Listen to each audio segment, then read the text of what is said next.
Hi guys! Welcome po sa aking channel. For today's video, andito ako ngayon sa tabing dagat guys. Kasi masarap yung hangin.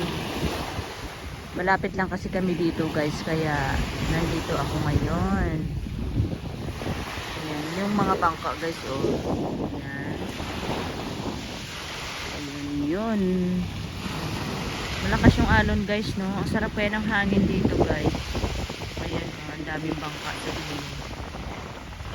Ayan. Maganda dito guys pag may ka-date ka. Wala naman akong ka-date. Yung pa yung isang sasakyan. Ayan. Tapos guys, yung sa dulo naman guys, ayun. Ayan. Yan yung kinakargahan nila ng lambat. Kasi guys, mamayang hapon yata magpapalaot na sila at mangunguha ng isda. Dito kasi guys, dapat tiyaga-tiyaga kayo guys.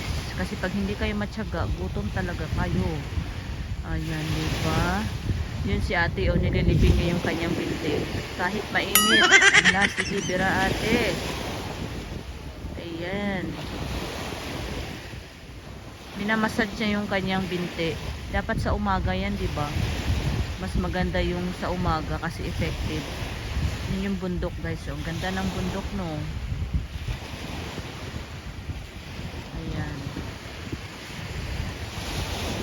Ayan na yung bata o kanina. Yan yung bata na yan. Kumakanta yan kanina.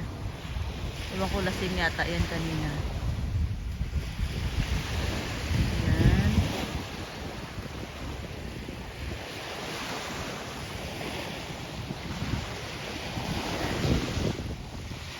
Ayan na, may mga bata din doon sa dulo. Mainit kasi guys. Sobrang init dito ngayon. Malapit na naman ako dito guys. Nagano lang ako, nagmotor lang ako guys. Ang biyahe ko siguro is 15 minutes lang.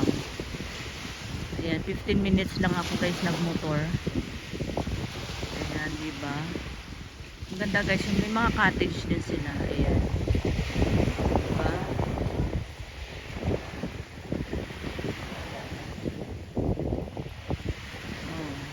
Ito naman yung kanilang lifeguard station nila, yung lifeguard station. Ayan. Diba?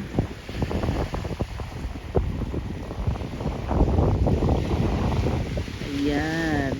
Ayan, hanggang dito na lang guys. Thank you everyone and God bless. I love you all guys. Ayan si kuya o, naghahatak na o. Ayan, hinahatak ni kuya yung bangka. Ayan, diba? Ayan yung bangka o, hinahatak ni kuya.